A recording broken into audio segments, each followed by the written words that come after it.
পুঁইশাকের বেশ কিছু চারা বেরিয়েছে। এই চারাগুলো আমি আজকে এমন একটা পটে দেব যেখানে এই বছর এগুলো বড় হতে পারে। আর মাত্র 15 থেকে 20 দিন আগেই মনে হয় আমি বেশ কিছু চারা বীজ ছিটিয়ে দিয়েছিলাম। আর একটু গরম পড়লে কিন্তু পুঁইশাকের বীজ থেকে চারা বেরিয়ে আসে, সে কারণেই তেমন কোনো এক্সট্রা যত্ন করতে হয় না। আর এই যে কন্টেনার যেখানে লাগাচ্ছি এগুলো আমার পুরো বছরের অর্গানিকভাবে তৈরি করা মাটি। এমনিতেও পুঁইশাক লাগানোর জন্য খুব যে বেশি সারযুক্ত মাটি প্রয়োজন তা কিন্তু না। মাটিটা যদি নর্মালি উর্বর থাকে তবেই কিন্তু সেখানে অনেক ভালো শাক উৎপাদন করা সম্ভব। আর যেহেতু এখানে তেমন ফুল ফল কোনো কিছুই আসে না পুঁইশাক গাছের ক্ষেত্রে, সে কারণেই আমি এক্সট্রা কোনো খাবার এখানে দেই না।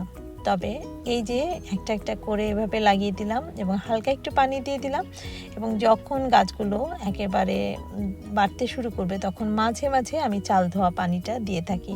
তাতে দেখা যায় যে খুব বড় বড় পাতা হয়। আর রৌদ্র আসে এমন একটা জায়গায়, খুব বেশি কড়া রোদ না, মিষ্টি একটা রোদ যেন সবসময় গাছগুলো পায় এবং একটা স্ট্যাবল পজিশনে যেন গাছগুলো থাকে। এই হচ্ছে আমার পুঁইশাক গাছের ছোট ছোট চারাগুলো। এর আপডেট আমি আপনাদের সাথে ইনশাল্লাহ শেয়ার করব। Thanks for watching. আল্লাহ হাফেজ।